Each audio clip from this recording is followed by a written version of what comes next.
Kita tengok soalan number 41. So question 41. Diagram 41.1 shows a 120 kg refrigerator is pushed by worker force of 600 Newton. The refrigerator moves with a constant velocity. A. What is the meaning of force? Force is an action that can change shape, size and direction of object, stop moving object and move stationary object. Yes, very good. Okay. So action that can change shape, size and direction of object, stop moving object and move stationary object. Okay. So betul soalan number A, 41A. Next. What is the frictional force acting on the refrigerator? 600 and Okay, how do you get the 600 Newton? sebab reason refrigerator moves in constant velocity. Ya, macam mana pengiraan dia?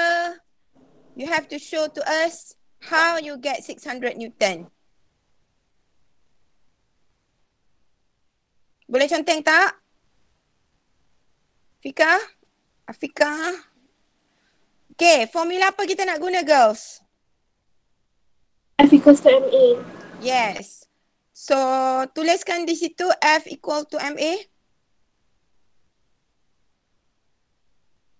Okay, F itu adalah daya bersih. So, ada berapa daya yang terlibat? Dia ada thrust dan ada frictional force, betul? Thrust 600 Newton, frictional force kita tak tahu, betul? So, siapa tolak siapa? Siapa tolak siapa, girls? Ada dua daya, satu thrust, satu frictional force. Siapa tolak siapa? Thrust tolak frictional force. Yes. So, Afika tolong tuliskan thrust minus FR equal to MA.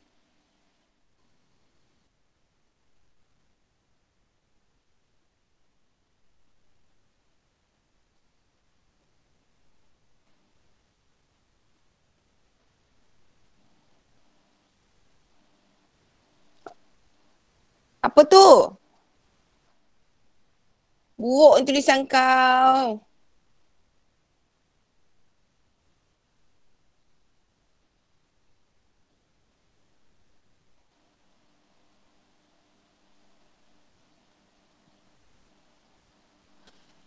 Thrust minus frictional force, Afika. Minus kau mana? Tolak.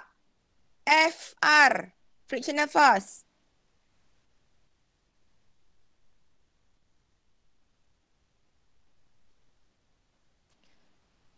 Okey, lepas tu buat apa, Amira? Situasi. Constant velocity, maksudnya acceleration dia 0. Okey, so A, potong, tulis kosong.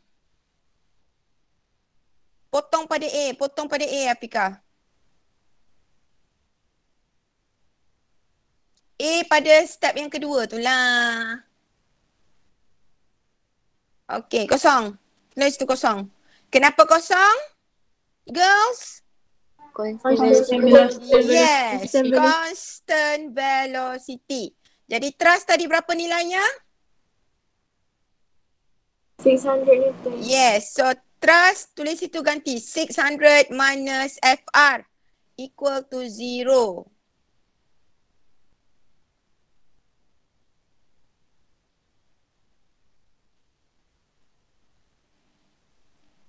Equal to 0. Yes, so FR equal to 600 Newton.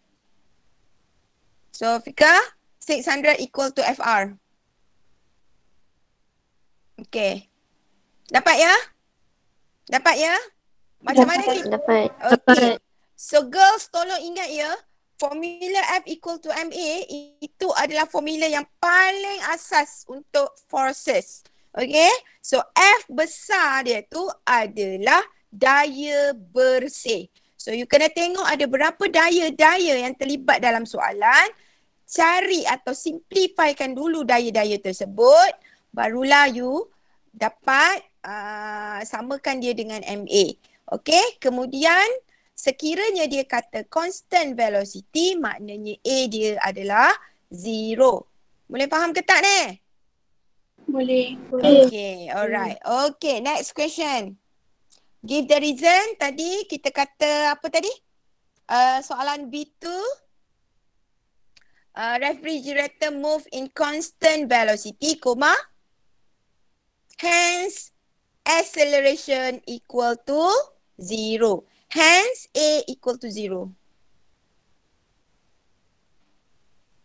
Comma. Hence, A equal to 0. Alright.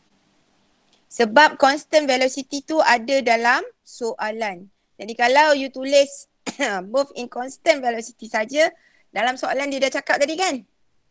So you salin balik apa yang soalan cakap, you tak dapat markah. So you kena nyatakan A equal to 0. Okay, next. Sketch a velocity time graph motion of the refrigerator in diagram 41.2. Sebab dia dengan constant velocity, so dia Flat line. dah flat. Straight, flat line. Maknanya velocity dia constant sepanjang masa. Faham kat situ? Okay? Baik. Betul? Lagi? Habis dah? Ada satu lagi soalan. Next question, Afika.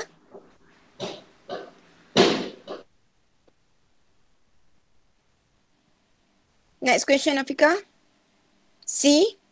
Tak nampak tu soalannya. Okay. Amira? C. The pushing force of the refrigerator is increased to 900 Newton. Calculate the resultant force acting on the refrigerator. Okay. Nak kira dia punya resultant force, 900 tu minus 600.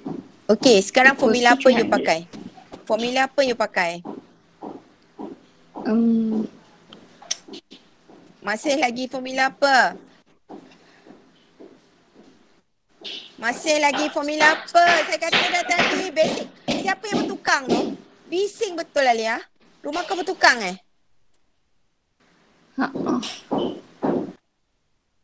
Okay, you tutup dulu you punya mikrofon tu.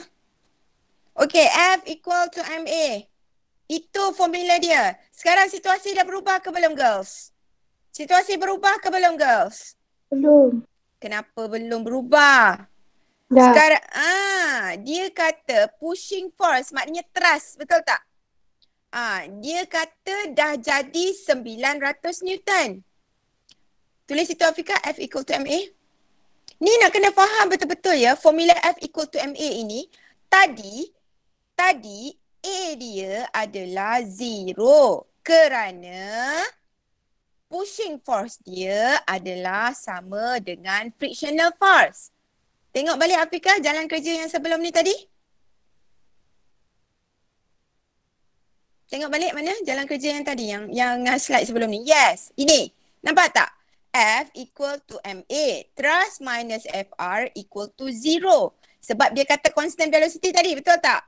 Jadi sekarang you nampak tak? Dia dah cakap dalam soalan thrust 600 Newton, betul? Thrust 600 Newton. Dan kita dapati frictional force juga adalah 600 Newton. Betul? That's why kita dapat dia punya daya bersih ialah kosong. So F equal to 0 sama dengan MA.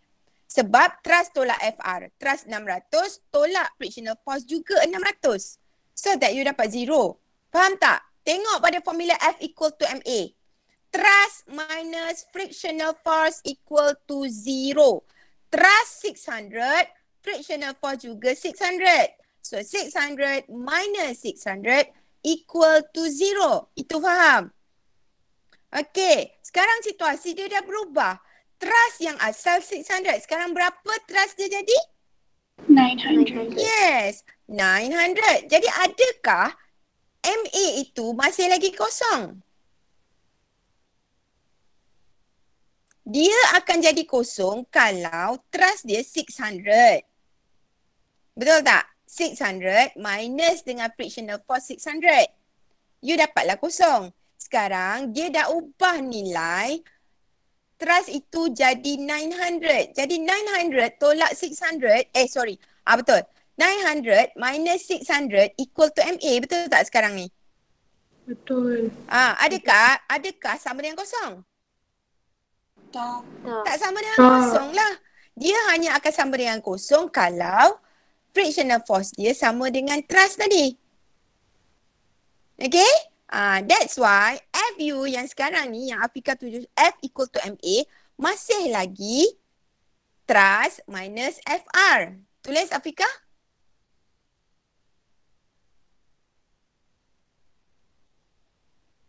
Thrust minus FR. Sama dengan MA.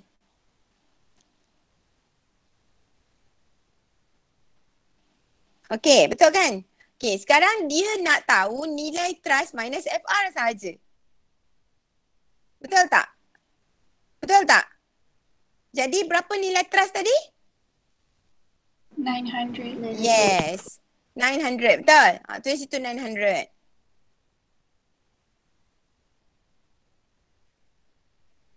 Thrust kat bawah thrust tu tulis 900. Okay, frictional force berubah tak? Tak. Frictional force masih constant 600. So minus 600. Ini kita boleh terus selesaikan dengan soalan 2 sekali. Okay, minus 600 equal to MA. Betul?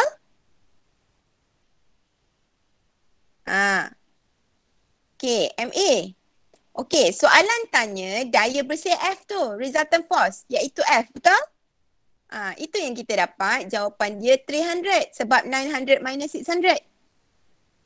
Jadi jawapan yang ditunjukkan oleh Afika dalam soalan ni, C1 tu kan dia kata FR sama dengan 900 tolak 600 equal to 300 Newton. Sebenarnya F tu ialah F besar, bukan FR. FR frictional force. So F besar equal to 900 minus 600. Faham tak? Sebab kan daripada formula F equal to MA, you tengok balik slide ni, F equal to MA kan?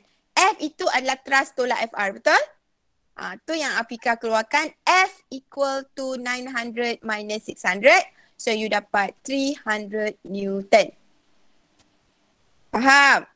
Okay, so tolong betulkan ya, C1 tu bukan FR, sebaliknya F besar. Okay? Yes, 300 Newton. Okay, itu untuk soalan C1. Jadi, soalan C2, 300 equal to MA. Alia? Okay, C2, the acceleration of the refrigerator, since F equals to 300, so 300 equals to 120 A, so A equals to 2.5 meter per second. Yeah. Okay, faham tak ni? Daripada kita dah dapat tadi 300 kan, F equal to MA kan, so F kita dah dapat 300. So 300 equal to MA, M itu ialah 120 kg, betul? So gantikan saja nilai, now A equal to 2.5 meter per second. Okay, nampak tak? A dia ada nilai. Kalau tadi A dia equal to 0 because dia kata constant velocity. Faham tak? Sekarang ini bila dia dah ubah nilai jadi 900 minus 600, dia bukan lagi kosong. Jadi situasi ini dah berubah. So objek ini telah mempunyai acceleration. So nilai A dia ialah 2.5 meter per second. Okay, ada soalan? Boleh ya? Yuhuu! Boleh. Alright, so soalan seterusnya.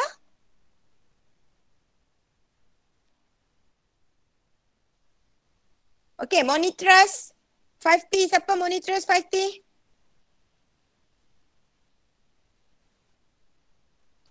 Monitrust 5T siapa? Kehadiran hari ini? Monitrust 5B? Kehadiran hari ini? Okay, Dura nak present sekejap Dura. Saya nak tengok kehadiran ni sebab ada 54 je ni. Ada 52 student. 5B 2 orang tak ada. Siapa? Roha Jatun dengan Ainul Zahira. Roha Ziatun ni tak habis-habis dengan masalah Kenapa Internet dia masih problem lagi ke? Lagi seorang siapa? Ainul Zahira. Saya nak kena report dengan sekolah ni, perangai macam ni. Minggu lepas Ainul Zahira dengan Roha Ziatun ni ada ke tak ada? Minggu lepas ada. Okey, nanti minta budak 2 orang ni mesej saya kenapa dia tak ada Kalau tak saya telefon bapak dia. Okey, 50? 50 full cikgu. Okay, 50 full lah. Alright. So, supposed to be 32 of you kan? 50, 32 ke 30? 32. 32 plus dengan 20. 32 plus 20 sepatutnya 52. Okay. 5B betul. ada 22. Yes. So, 52 betul. Baik, thank you. Okay, Dura. Teruskan. So, number 42. Diagram 42 shows a boy riding a bicycle with constant velocity on a flat road. The total weight of the boy and the bicycle is 650 Newton. The normal reaction of the front tire is 300 Newton, while the forward thrust is 200 Newton. So A, what is meant by weight? So weight is forces acting on a mass of bodies due gravitational pull toward the center of the earth. Okay, nak simplifikan makna weight. Weight is the gravitational force acting on the object. Cukup. Gravitational force acting on the object.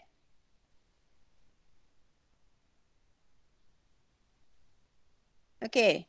Gravitational force acting on the object. Dapat ya? Baik. Anis, apa dia Anis tadi weight? Gravitational forces Acting acting on the earth.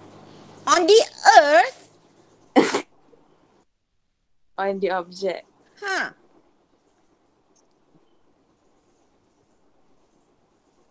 Okay. Baik, soalan B.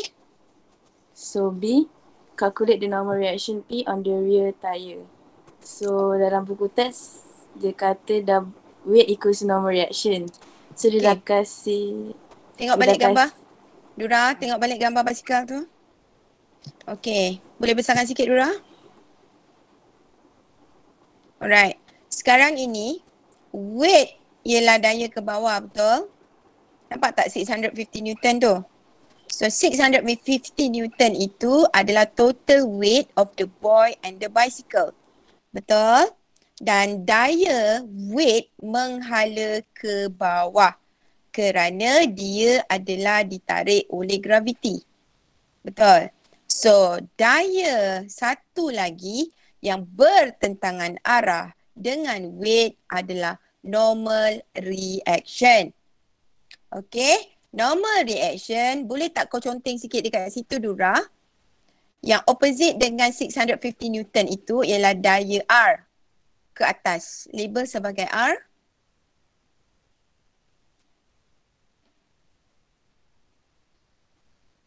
Daya ke atas. Kau kena buat satu garisan daya ke atas. Tak. Yang dekat atas 650. Bukan dekat tayar. Kat tayar tu nanti saya explain. Ya. Daya dia ke atas. Itu ialah R. Atas sikit. Atas. Betul-betul dekat pertemuan. Dan 650 tu kan ke bawah. So dekat ya. Atas lagi. Panjangkan sikit garisan. Yes. Labelkan R. Okey. Daya ke atas, anak panah ke atas. Okey. Nampak tu? So 650 Newton, opposite daya dia ialah normal reaction. Iaitu 650 Newton. Faham? Okey. Sekarang ni soalan dia tunjuk ada 2 tayar. So dia bagi daya ke atas untuk tayar di hadapan adalah 300 Newton. Betul? So itu adalah normal reaction untuk tayar depan. Okay, tayar belakang which is labelled by P itu ialah normal reaction for the rear tire. Total normal reaction tadi berapa? Anis? 650. Yeah, 650. Dura tolong label R equal to 650.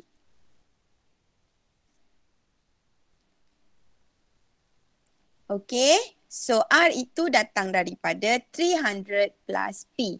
Betul? Betul. Kan? Itu yang kita dapat. P equal to 650 minus 300. Tengok balik Dura jawapan di kat bawah tu.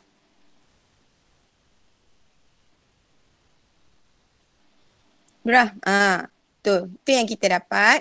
300 plus R equal to 600 Newton. 300 plus R, 300 plus P kan? Bukannya R. Dura tulis Dura. R equal to 650. Okay, 300 plus P equal to 650.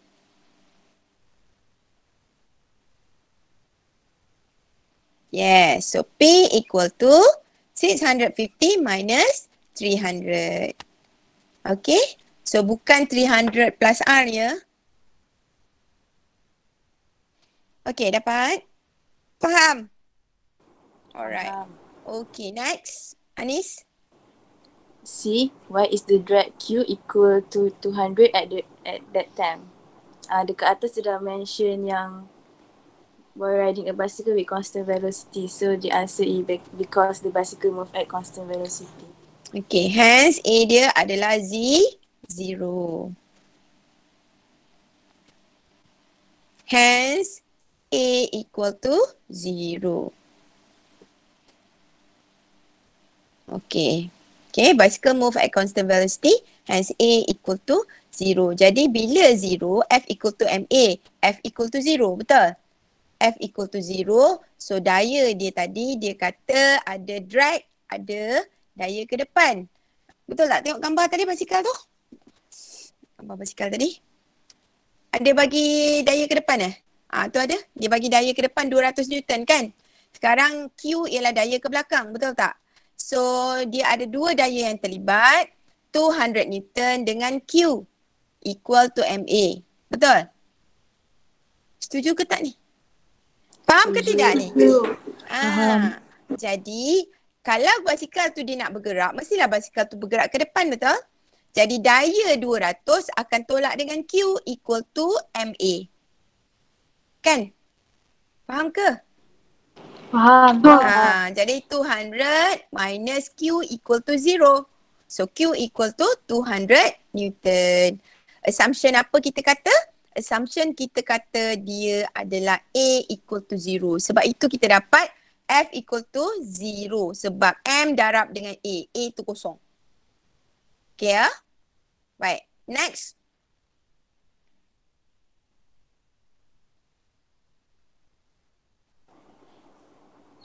D, what will happen when forward thrust is increased? So the answer is the acceleration increase. Okay. Dura, tolong tulis formula F equal to MA.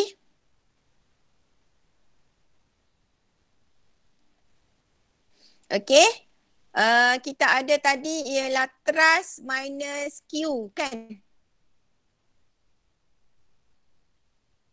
Tulis situ thrust minus Q. Q tadi tu yang frictional force tu kan? Okay, equal to MA. Okay, sekarang hubungan antara thrust dan A. Dura, bulatkan dengan warna lain thrust dan A. Bulatkan thrust, bulatkan A.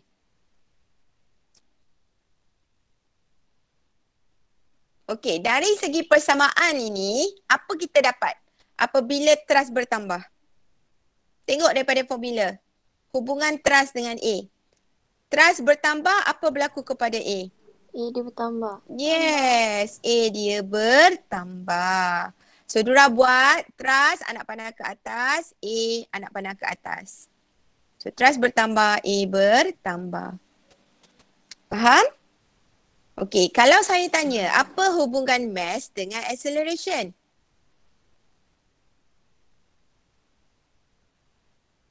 F equal to ma. Saya nak tahu apa hubungan mass dengan acceleration. So, m dengan a dipisahkan oleh tanda sama dengan tak? Tak. Tak. Apa kita nak buat dengan m? Pindahkan. Pindahkan, dia akan jadi formula baru F over m equal to a. Betul? Betul. Tuliskan dulu F over m equal to a. Okay, so sekarang saya nak tahu apa hubungan m, bulatkan m. Apa hubungan a, bulatkan a. Dah dipisahkan oleh tanda sama dengan, baru kita boleh nyatakan hubungan dia. So apa berlaku kepada m? Bertambah. Apa berlaku kepada a? Apabila m Decrease. Kurang. Yes, a akan decrease. Bermaksud kalau you bawa kereta, mula-mula ayah you bawa seorang saja passengers, accelerationnya akan bertambah. Tetapi bila kereta tu masuk 5 orang masuk dalam kereta, maksudnya mass kereta bertambah tak? Ya, bertambah. Mass kereta bertambah. So accelerate tak kereta tu? Tak. Susah nak accelerate. Jadi acceleration dia akan berkurang. Sama macam you bawa basikal. Mula-mula you bawa basikal seorang-seorang. Senang tak you nak accelerate? Nak Senang. memecut senang. Tapi bila tiba-tiba ada adik you yang montel duduk di belakang, tumpang basikal you. So acceleration you akan berkurang. Faham? Itu hubungan dia. Alright. Okay. So yang F over M equal to A ni, hubungan M dengan A ini ialah tambahan sahaja. Okay, tak ada kaitan dengan soalan. So saya nak tunjukkan kenapa acceleration dia increase kerana formula F equal to MA tadi. Thrust bertambah, A bertambah. Alright. Baik. Next. Teacher. Ya, saya. Acceleration tu kalau saya tukar macam letak speed ke boleh? Tak boleh. Sebab thrust is daya. Speed unit dia bukan Newton.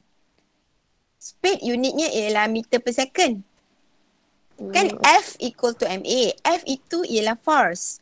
So thrust memang force.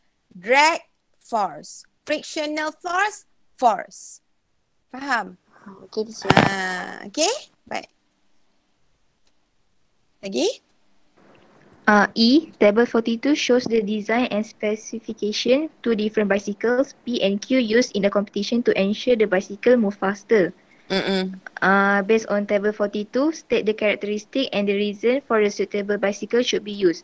So, okay, kita kejap tengok balik gambar. Okay, gambar tu apa beza antara P dengan Q? Tengok, yang pertama beza dia ialah apa?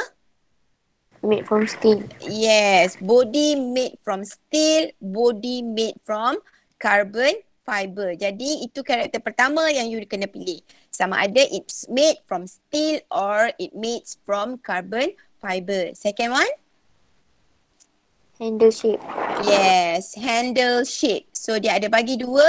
Satu handle shape in handle 1 dan satu lagi shape dia ialah handle 2.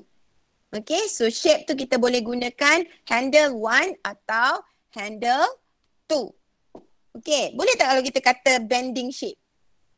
Satu lagi straight shape. Boleh tak? Boleh tak Nurul?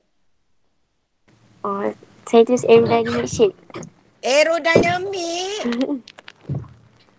Tak boleh tulis aerodynamic. Aerodynamic itu ialah bentuk objek. Okay, so sekarang ini pilihan dia kalau macam tadi yang body kita ada dua pilihan. Made of steel ataupun carbon fiber. So untuk shape of handle dia bagi dua pilihan. Handle 1 atau handle 2. Okay, so you tulis handle 1 atau handle 2 pun boleh. Atau you tulis handle 1 tu you gantikan dengan straight handle. Handle 2 you gantikan dengan bending handle atau bend handle pun boleh juga. Okay, atau you ambil handle 1 dan handle 2. Okay, aerodynamic kita tak gunakan untuk bentuk handle. Kita gunakan bentuk body. Aerodynamic, streamline, aerofoil. Itu ialah bentuk body. Okay? Baik, next. So material of the body, kita guna body made from carbon fiber. Yes. Sebab dia it has lighter mass. Okay, so lighter saja. Weight tu kita potong. Type of handle, handle tu because less air resistant. Okay, sebenarnya dia bukan less air resistant. Kalau you jawab tadi aerodynamic, betul. Kita nak less air resistant. Tetapi sebenarnya apa tujuan dia? Apa tujuan dia? Kita letak shape. Kan? You tengok basikal lomba ada tak dia punya bentuk handle tu sama macam basikal biasa yang kita buat jalan tu? Tak. Dia mesti dia punya handle tu dekat bahagian bawah kan? Agaknya apa tujuan dia tu? Bila you pegang handle tu, apa jadi dengan body you? Ke depan. Ke depan. So maksudnya body kita tu akan bengkok. Kita akan condong. Betul tak? Betul. Okay, apa bezanya dengan riding basikal biasa yang tegak macam ni dengan yang membongkok macam tu? Apa fungsinya? Bentuk badan kita tu sewaktu kita membongkok dengan kita tegak macam ni, basikal tu. Bongkok lagi laju. Bongkok lagi laju sebab apa? Kayu. Air resistance. Ya, sebab bila kita bongkok, udara ataupun angin yang lalu tu kita tak halang dia. You faham tak? Udara tu bila kita bongkok, bentuk kita bongkok macam ni kan. So udara akan lalu bahagian atas. Betul tak? Kalau kita meletak macam ni, udara akan block kita. Betul tak? Udara akan block kita ke depan ni macam ni. Kalau badan kita tegak. Macam basikal biasa. Betul tak? Okay?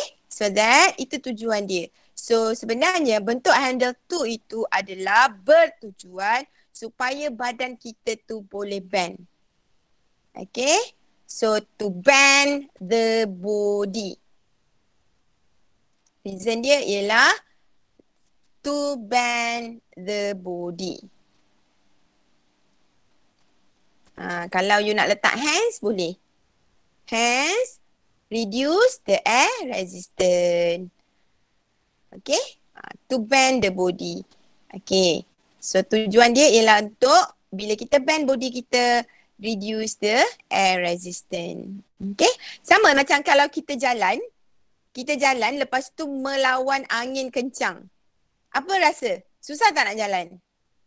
Susah nak jalan. Jadi apa kita perlu buat ialah kita perlu bend sikit badan kita ke depan.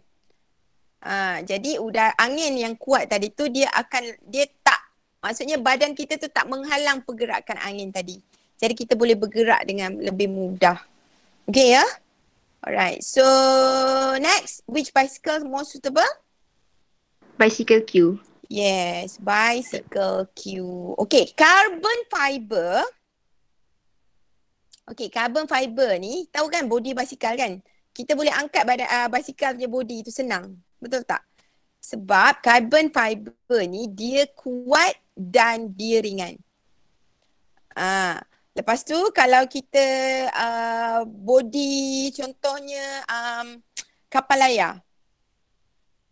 Body kapal layar juga made of carbon fiber. Okay?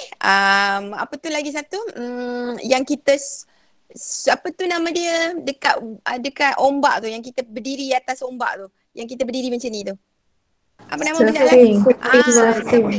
Surfing board. Surfing board juga made of carbon fiber.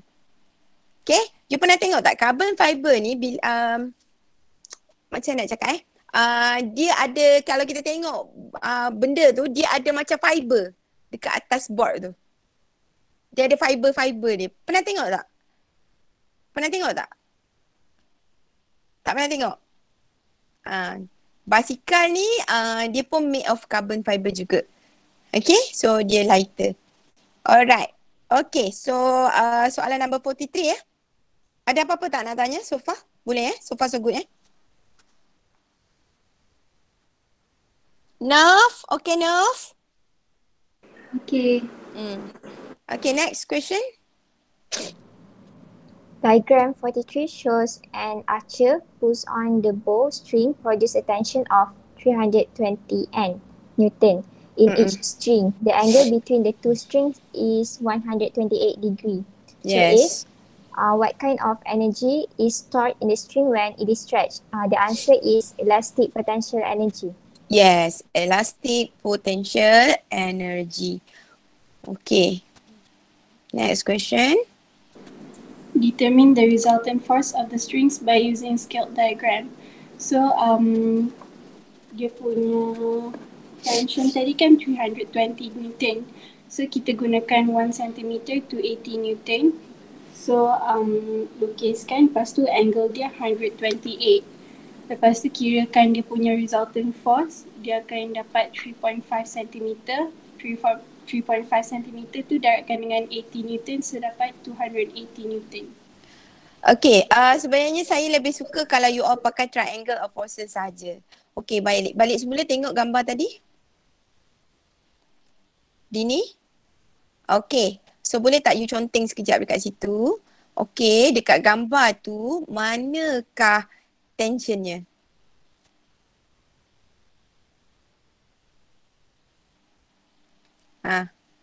Ada dua kan tension dia kan?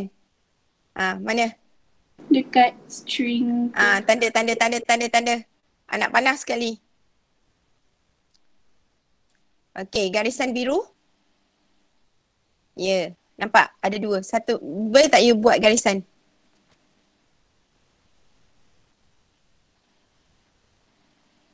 Okay, itu satu. Lagi satu. Okay, nampak? Labelkan T. T besar. Tension simbolnya adalah T besar. Tension simbolnya adalah T besar.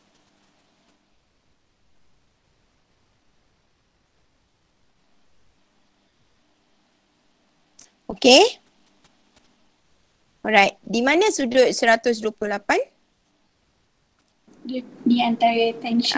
Tolong tandakan. Yes. So 120 degrees. Okay. Yang ini faham semua? Yang ini faham semua? Faham. Okay. Sekarang soalan tanya how to find the resultant force. Okay. Dini kecilkan sikit gambar tu. Okay. Bagi saya ruang di tepi. Okay. Good. Alright. Now. Saya dah ajar head to tail. Ingat tak? Head to tail. Sekarang ini dua daya ini dia head to tail tak? Tak head to tail kan? Jadi macam mana kita nak alihkan supaya daya ini menjadi head to tail? Okey Dini, awak tarik daya yang pertama yang ke atas itu. Okey. Okey, yes. Letak situ 320 Newton.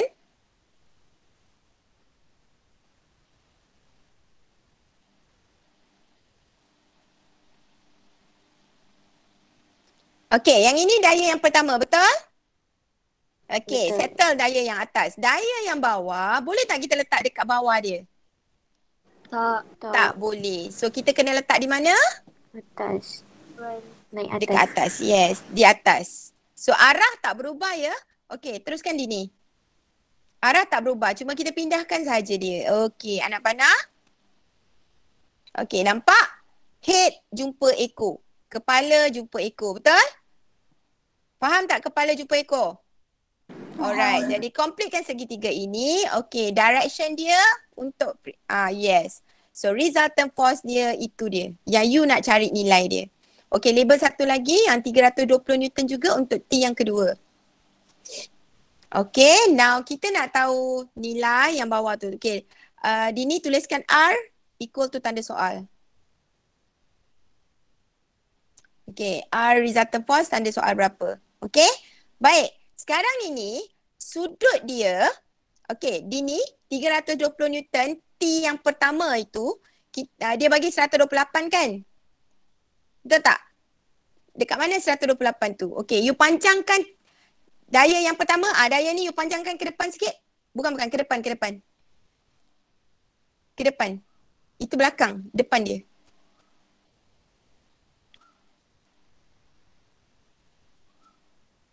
Okay, depan dia. Okay. Kat mana 128 tu? Kat bahagian yang dia panjang. Yes. So letak situ 128. Okay. Jadi daya dekat dalam tu berapa? 180 tolak 128 kan? Ya, situ berapa? 52. Yes, 52. Labelkan. Okey, jadi dua daya lagi tu berapa? Samalah. 52, so 180 tolak 52 berapa?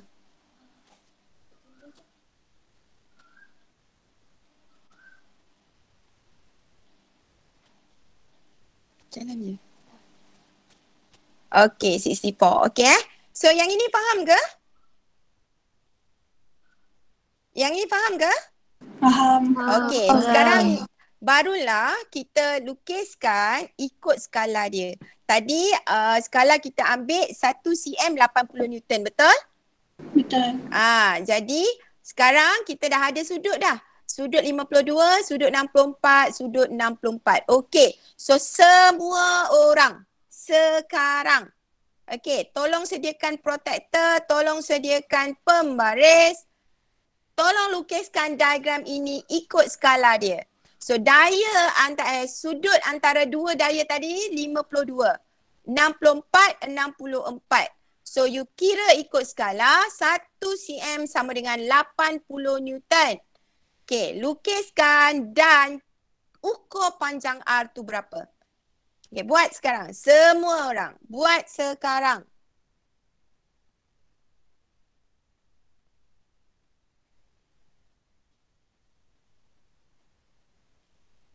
Saya bagi masa 5 minit. Buat.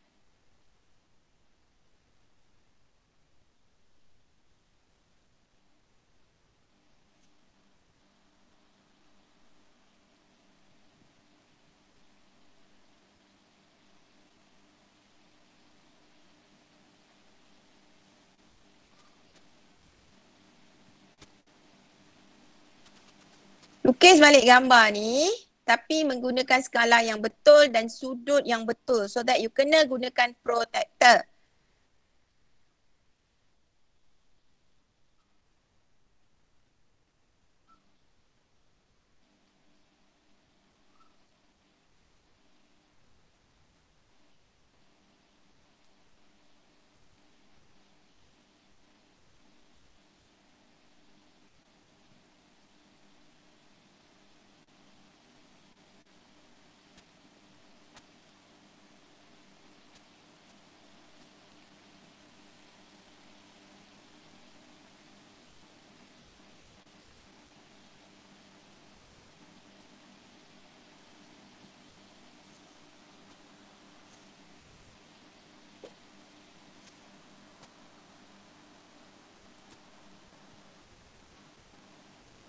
Fariha Naziha, kau buat ke tak? Tak nampak pun muka kau. Nampak? Buat, madam.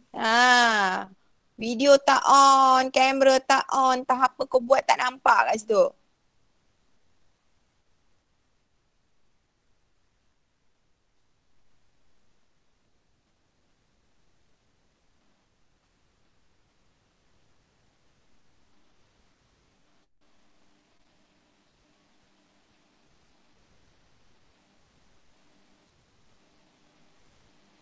Mia Syamina mana Mia Syamina? Mia? Ya, cikgu. Buat tak? Buat. Dapat? Jap.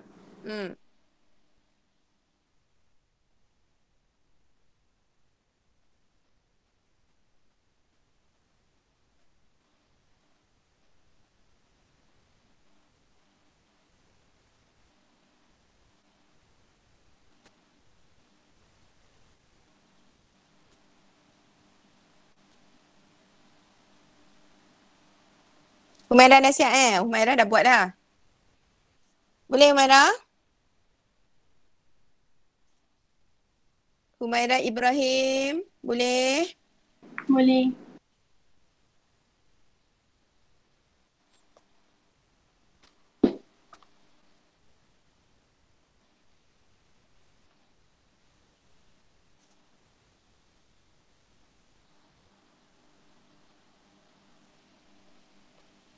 Hana, Humairah. Ya, madam. Dapat buat? Dapat. Dah siap dah?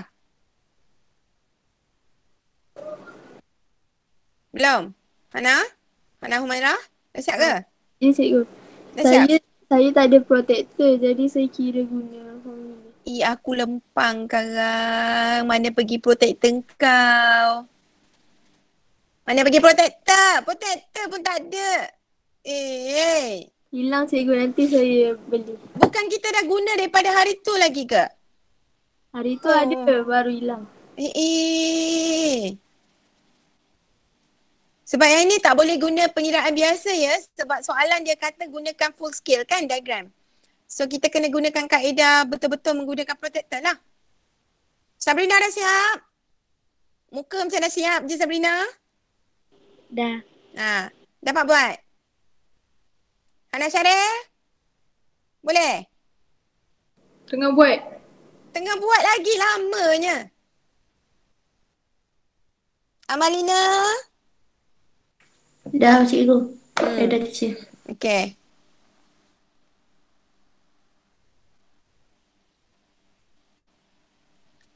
Dini, kau buat ke tak Dini? Tengok Dini tak menyaut. Dini, kau buat tak? Buat cikgu. Asal kau pandang pula Dini. Janganlah stop sharing. Dah habis Belum kan? Okey. Baik. Macam mana kita nak buat benda Allah tu? Dini, boleh tak conteng kejap?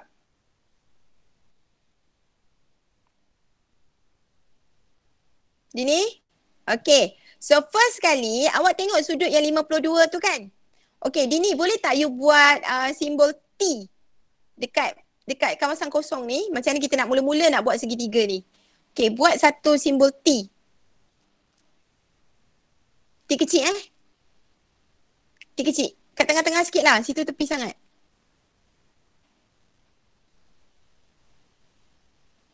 Okey, baik. So tengah-tengah T tu mana? Buat bulatan tengah-tengah T tu. Warna lain. Okey, baik. Yang itu kita, kecilkan gambar ni. Okey, awak buat satu garisan yang menunjukkan simbol 320 Newton tu, garisan panjang tu. You buatkan satu garisan panjang. Okey, pakai pembaris Bukan. Yang 320 tu, yang bawah. Bawah. Garisan dia ke bawah.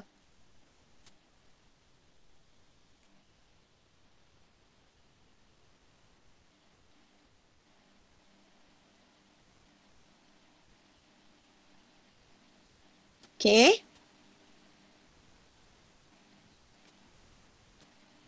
tengah-tengah tu center dia. Okey, kalau boleh guna warna lain.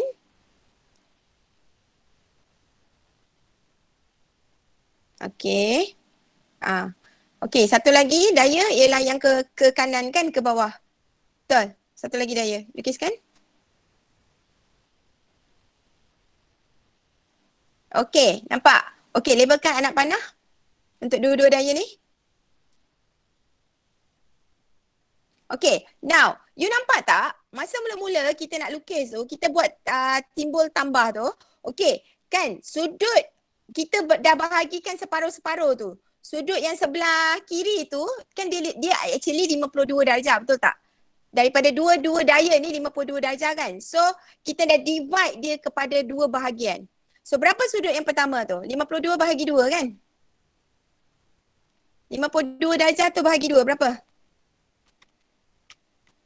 26 darjah. Kat mana 26 darjah tu Didi? Labelkan.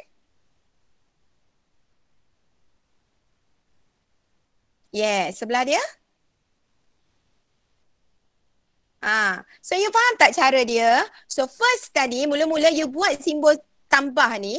Okay, jadi daripada titik tadi tu you ukur 26 darjah dan you buat garisan. Faham tak? Okay, kemudian daya yang satu lagi daripada titik tengah tanda tambah tadi tu pun buat 26 darjah. Faham tak? Okay, lepas tu baru kita ukur lah. Kita dah dapat dah sudut tu. Betul lah 26, 52 betul? Faham? Jadi you ukurkan panjang dia ikutlah 1 cm 80 Newton kan? So you ukurlah berapa cm. Sampai dekat berapa cm tu you berhenti. Kan? Lepas tu kita nak ukur pula sudut 64 darjah kan untuk lengkapkan segitiga tu. Faham tak? So ini starting dia. Cara macam mana you nak buat segitiga tu. Faham ya? Macam mana cara dia Dini tadi? First apa dia Dini? On your speaker Dini. First tadi buat apa Dini? Yuhu. Oh Dini. Mula tadi buat apa? Mula tadi buat apa Dini?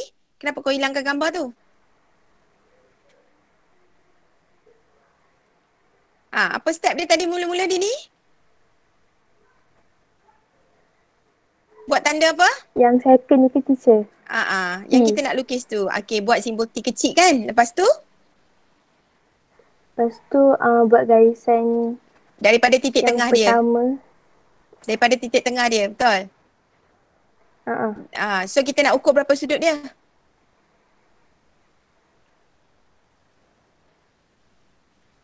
$26, betul tak Dini? Betul. Daripada mana? Daripada garisan tengah tu kan? Nampak tak tanda tambah tu ialah sebagai pembahagi antara dua sudut tu. Supaya kita boleh lukis dengan senang. Satu 26, satu lagi 26. 26 ke kanan, 26 darjah ke kiri. Faham tak? Dini, you faham tak?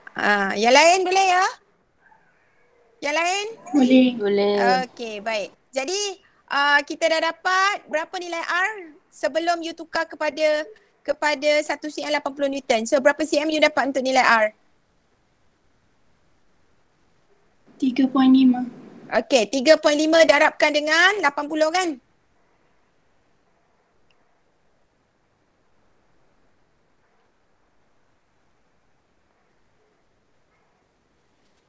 cm darab 80 Newton. Darab 80. Dapat berapa? 280. Yes. 280 Newton. Faham? Ya saya. Saya dapat 3.6. You dapat 3.6. Sudut betul tak? Sudut 64 darjah tu betul tak? Rasanya betul. So adalah tu kat mana-mana yang you silap sikit. Okay? Ada terkucil sikit sudut dia mungkin tak ngam betul-betul 26 tu. Okay ya? Ada yang tak dapat ke?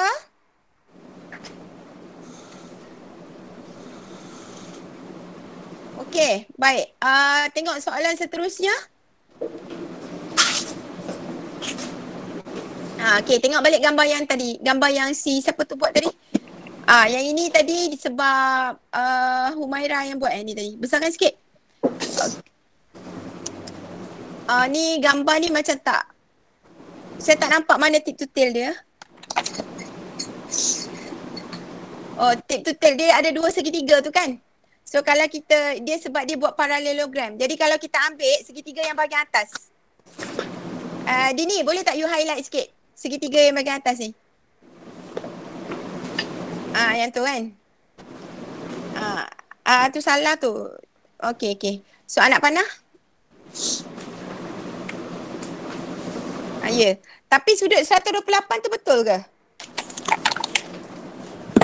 Yang 128 dekat bahagian penjuru bawah ni salah kan?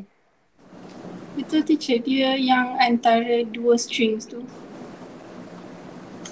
128. Oh okey. Jadi saya rasa kalau macam ni nanti akan mengelirukan. Better kita ikut macam kaedah yang tadi lah. Maknanya sudut dekat dalam sini. Sudut dekat bahagian atas tadi tu. Mana gambar yang kita lukis tadi? Yang bahagian atas, yang gambar yang tadi? Yang ni. Yang ni Yang ni saya rasa semua orang faham kot. Untuk segitiga ni. So that kita tahu sudut 52, sudut 64, sudut 64. Okay ya? So ikut yang kaedah yang inilah. Bukan gambar raja yang tadi tu. Gambar raja yang ni. Okay dapat Okay, sekarang soalan yang kedua. Dia tanya direction kan? Dia minta cari. Oh bukan direction Tak. Bukan dia ada tanya direction Kejap. Ya, dia tanya apa tadi? Sekejap tengok. Determine the resultant force, scale diagram. Calculation method. Oh, dia tak ada tanya Dia tak ada tanya. Oh, dia ada minta dua kaedah Satu lagi calculation method Okay, so kalau calculation method ni yang you buat ni, kita gunakan formula apa? Cos. Sin dengan cos. Okay, ya, yang ini pun boleh pakai. So you dapat 280.56. Okay, yang ini you pakai free body diagram. So anak panah ke kanan dan ke kiri. Betul ke? Ya ke anak panah ke kanan ke kiri? Macam salah je. Daya satu. Dia, okay, Dini tolong betulkan sikit. Okay, daya yang sebelah kanan tu betul. 320 Newton. Satu lagi daya ialah ke bawah kan? Daya yang kiri tu salah. Dia sepatutnya yang ke bawah. Okay, first daya yang sebelah petak yang kanan tu betul. 320 Newton. Kalau you tengok balik anak panah dalam soalan. Soalan yang gambar raja lelaki tu pegang. Okay, so satu lagi daya ialah ke bawah.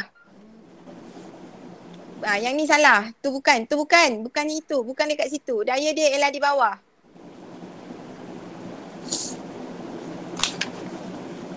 Dini, tengok balik gambar lelaki tu pegang bow tadi. Ini. Nampak tak daya dia? Nampak tak daya dia ke bawah kan? Nampak. Kalau kita buat tadi tu kan free body diagram, simbol tambah dia dekat mana tadi? Petak tambah dia dekat tengah-tengah kan? So betulkan balik. Gambar tadi tu. Yang tu. Okay, you ambil colour warna biru. Okay, satu daya ni dah betul. Yang first daya yang petak, yang kolom yang pertama ni dah betul. Betul kan? Betulkan yang belah kiri tu ke teacher? Yang itu tak ada. Dia turun bawah. Sambung yang belah kanan dia. Daripada tengah-tengah dia. Center dia mana?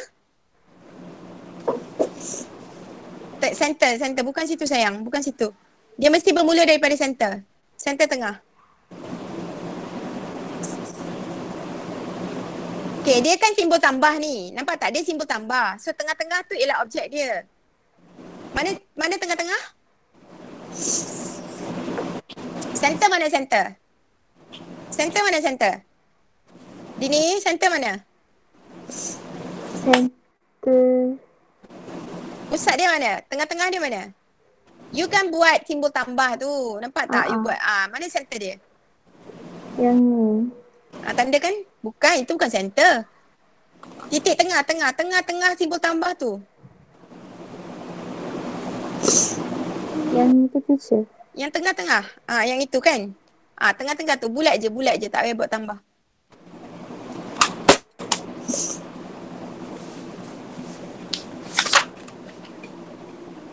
Okay, so daya yang pertama, you lukiskan daya yang betul yang ke kanan tadi tu ke atas tu betul. Tu satu daya. Okay, gariskan. Okay, yang itu betul. Betul. Okay, satu lagi daya. Tadi bow tu ke bawah kan? Daripada center tu dia pergi mana? Turun bawah kan? Betul? Betul tak? So ini dua daya yang terlibat. Okay, sudut berapa tu? Satu sudut tu ialah 26, betul? Betul. Tu tandakan 26. Okay, satu lagi daya ialah 26, yang satu lagi kan? Okay, betul tak? Right? Sekarang ini kita nak cari daya adalah pada paksi X ke paksi Y? Cikgu, sudut 26 tu yang bahagian lagi satu yang dekat dengan paksi Y. Maksudnya tengah tu 128, sebelah. 128 divide by 2 berapa? Salah ni. 128 bahagi 2 berapa? 64, bukan 26 tu. Itu 64, betul kan? Bukan 26 tapi 64, yes. Yang itu 64. Setuju semua? Betul kan? Betul. 64 kan? Okay. Alright. Baik, sekarang ni kalau you tengok, kita nak gerakkan bow tu, anak panah dia paksi X ke anak panah dia pergi paksi Y?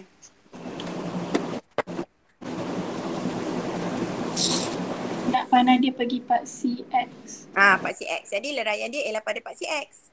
So leraian yang pertama, Okay, 320. Okay, kita nak pakai cos ke sin? Cos.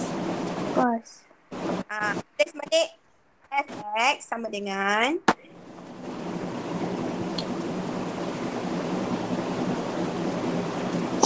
okay, 320 cos 64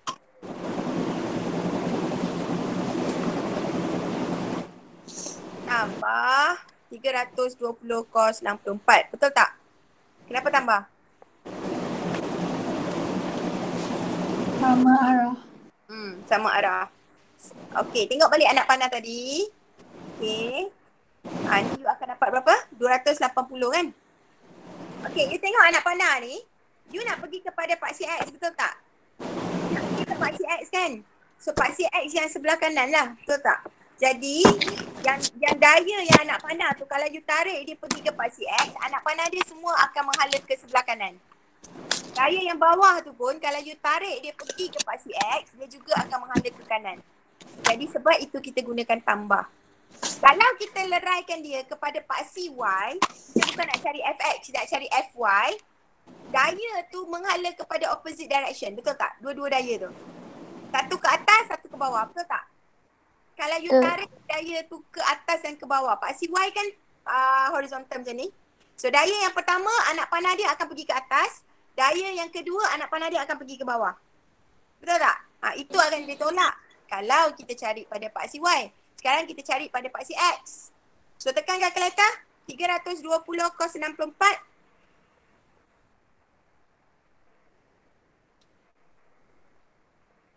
Kali 2. So you akan dapat 280.56. Betul?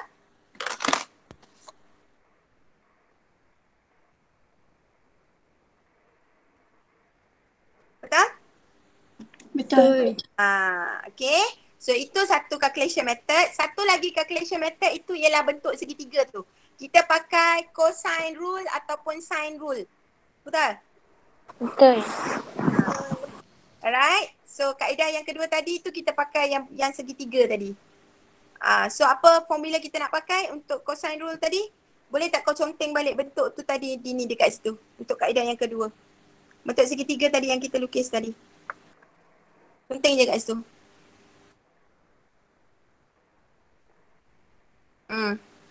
Okay. Alright.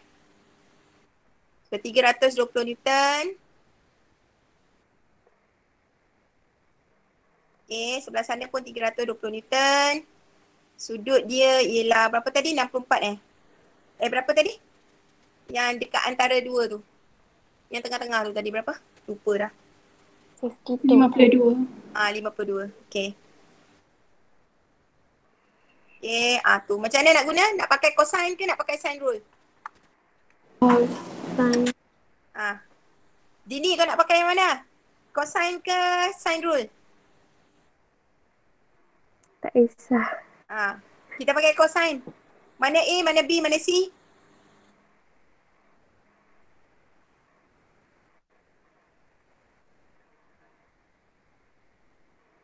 Mana A, mana B, mana C?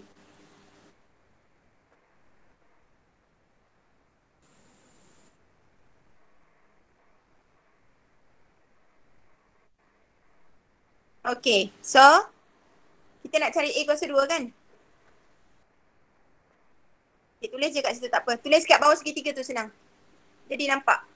Tulis kat bawah segitiga yang kau baru lukis tu Dini. Tulis je kat bawah tu tak apa. Okay. So A kuasa 2 sama dengan berapa? B kuasa 2 tambah C kuasa 2 tolak 2.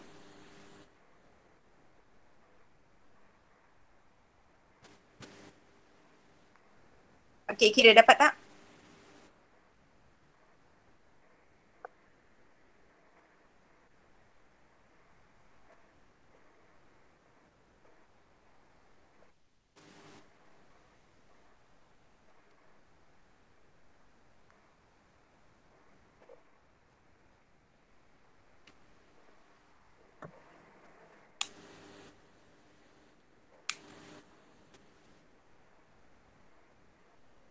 Cikgu Dapat yang je, B Cik. dengan C ni 320 ya?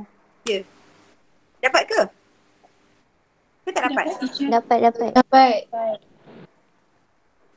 Dapat berapa? 280? 280.56. Ha.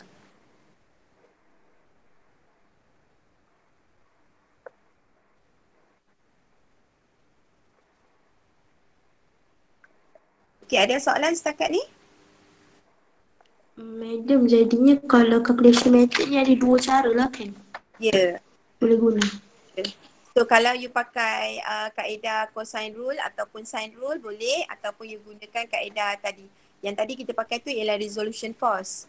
Yang kita pakai cos 64 tu. Okay? Thank you, Madam. Teacher. Ya saya. Yang free body tu, yang part CX tambah tu tak faham. Okey. Okey, yang cosine rule ni faham ya? Okey, baik. Tengok balik Dini, tolong tunjukkan balik segitiga ni. Yang gambar darjah ni, free body diagram ni. Okey, sekarang ini bila kita lukiskan free body diagram, ini sebenarnya bahagian lesson yang kedua. Yang sekarang kita belajar ialah resultant force kan? Yang ini sebenarnya kaedah ni kita guna dalam resolution force. Di mana semua daya yang ada sudut, kita akan kembalikan dia kepada paksi X ataupun paksi Y. Sebab daya ni dia hanya ada paksi X dan paksi Y saja. So bila dia ada sudut, you kena balikkan dia sama ada pergi paksi X atau pergi paksi Y. Sekarang dalam soalan ni ada dua daya, betul? Yang dipisahkan oleh sudut 64 darjah. Nampak ada dua daya kan? Daya yang ke atas dengan satu lagi daya ke bawah, betul?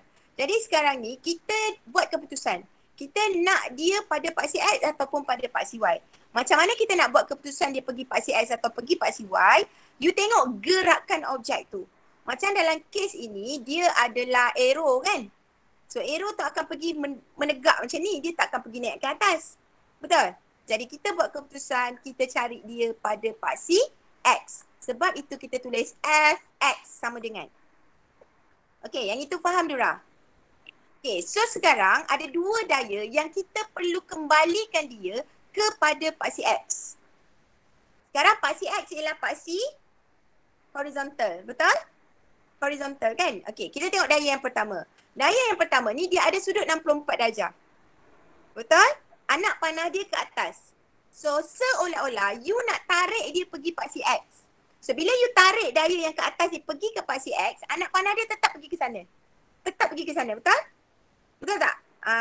Jadi kita akan ambil 320 sebab dia kepit 64 itu kepit pada paksi X. Kita nak cari pada paksi X. Sebab itu dia jadi cos. So 320 cos 64. Settle untuk daya yang pertama.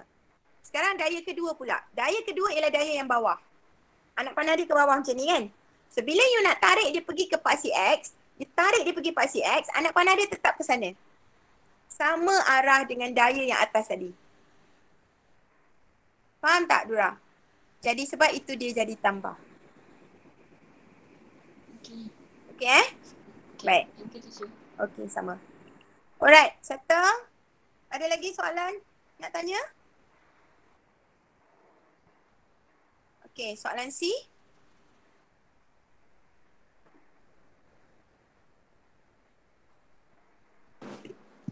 The mass of an arrow is 0.02 kilogram. Calculate the acceleration of the arrow when it is released. Pakai formula F equals to MA. F dia 250 dan lepas tu dia bagi mass dia 0.02 kilogram. 280 bahagi 0.02 dapat acceleration dia 40,000 meter per second. Okey, dapat semua? Kenapa F dia 280?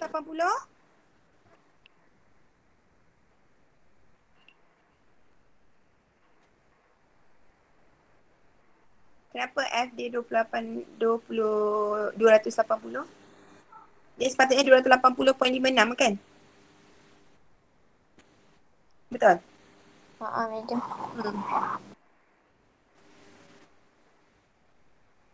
Madam, kalau ikut resultant force yang kita dapat dari scale diagram, tak boleh ke? Kita dapat berapa tadi scale diagram kita? Oh, 280 ngam eh? Okay, boleh. So, kalau dia kata 280 ngam-ngam, okay lah. So, ambil lah 280 tu. So, F itu ialah resultant force ya yang kita dapat tadi. Okay. F itu ialah resultant force yang kita dapat tadi. Okay, so masukkan nilai. So, you dapat betul 140,000 meter per second. Betul ke? Semua orang dapat? Betul. Alright, so betul Madam, Ya saya.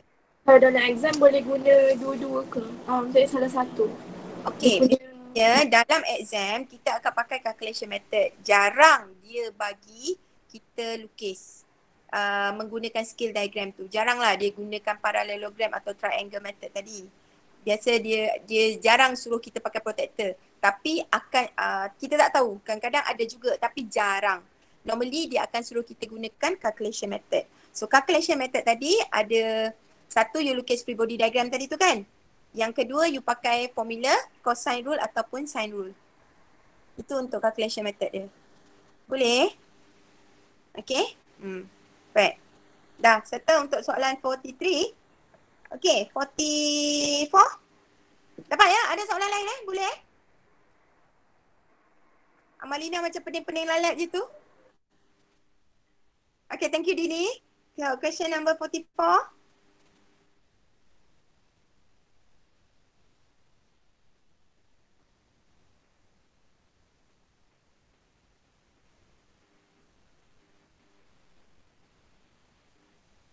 Okay, Dania present Okay, question 24. Boleh nampak? Klik kat nama Dania. Nampak soalannya, girls? Nampak. Okay, dia adalah 10. Kemah. Okay, tapi kemah ni dia hanya melibatkan kabel L dan kabel M sahaja. Kemah sepatutnya ada 4 pole kan? Ada 4 tension, betul tak? Kan dia depan 2, belakang 2, betul tak? 10, kemah. Betul. Okay, so tetapi dalam soalan ini dia hanya melibatkan kabel L dan M sahaja. Jadi kabel yang lain kita abaikan. So kita hanya fokus kepada kabel L dan kabel M sahaja. Okay? Alright, soalan A. Question A, diagram 44 shows a new tent that is being set up before being used in an annual camp event at a school. The tent had a single pole. L and M are two of the cables used to upright the tent pole. Question A, name the force produced by the cables. Jawapannya tension force. Kita sebut tension saja, tak payah letak force belakang dia. Tension, tegangan, tali. Tension tu bahasa Melayu ialah tegangan, tali. So tension, force tak perlu Okay, baik. Lagi? B. The force in each cable L and M is 1200 N. The angle between the two cables is 80 degree. Determine the magnitude of the resultant force produced by the cable. So, kita lukis je. Gambar ajar tu salah tu. Dania, tolong tengok pada 10. Labelkan arah tension. Arrow dia dekat mana? Okay. You fokus kepada 10.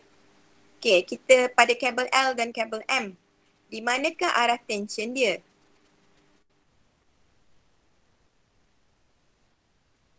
Ya. Satu lagi. Ya. Betul. Okay, faham? Ingat ya, tension string sentiasa opposite daripada arah dia bermula. So sekarang ni kabel tu kita ketuk pada lantai kan? So situ ialah tempat mula dia. Jadi dia sentiasa opposite daripada arah tempat dia ketuk. So dia sentiasa menghala. So seperti mana yang Dania lukis kat anak panah dia. Dapat? Okay, sudutnya di mana? Dania? Yes. Okay, sekarang ni susunkan segitiga ini mengikut head to tail.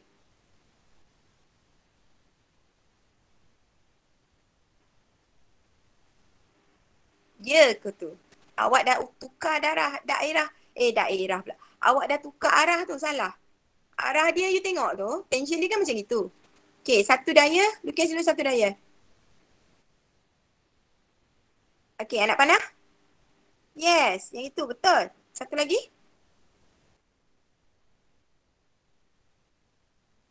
Head to tail. Salah. Satu lagi Daya. Salah. Ke atas lah. Bukan. Head dia kat mana? Anak panah. Anak panah. Yes. Sekarang ini, panjangkan garisan anak panah yang, bukan yang tu. Kejap. Kita nak tahu sudut dia. Sudut 80 tu dekat mana?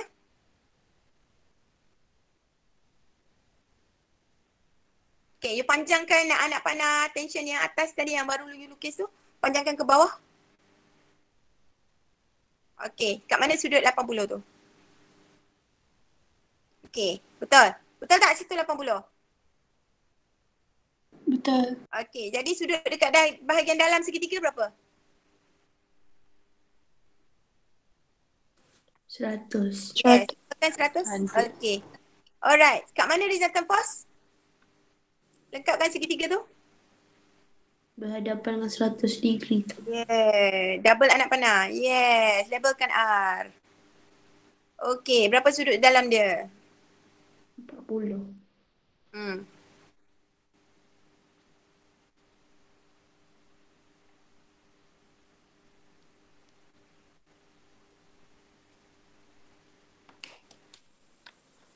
Okay.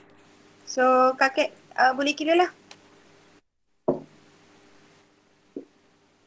Okay, sekarang ni kita tengok pakai petua apa. Dia soalan dia apa tadi? Dia minta resultant kan?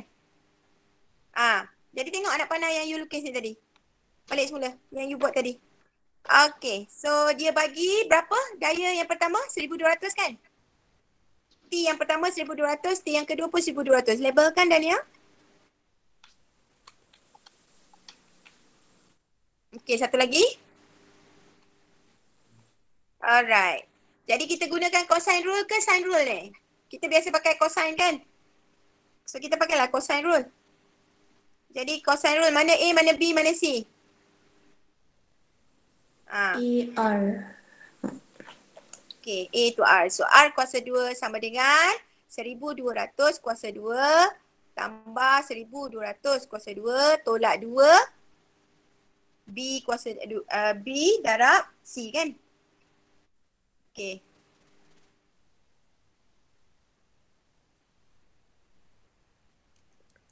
Semua orang kira?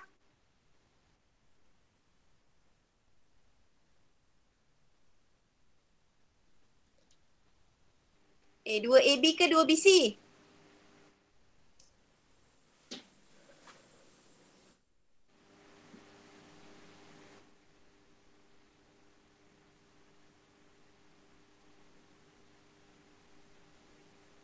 Ada kos ke? Ada cikgu. Kos berapa? Ada. Kos berapa? Kos 100. Okay.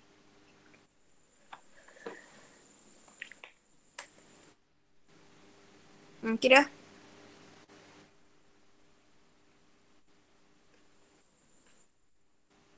Gantikan nilai tadi ya. 1200 kuasa 2.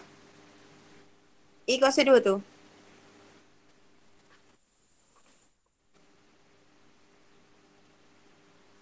$1,200 kan?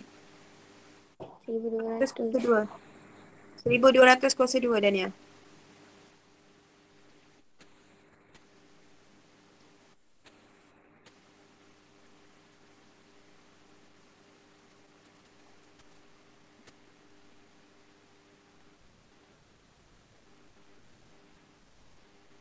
Cos 100. Okay, semua orang dah kira?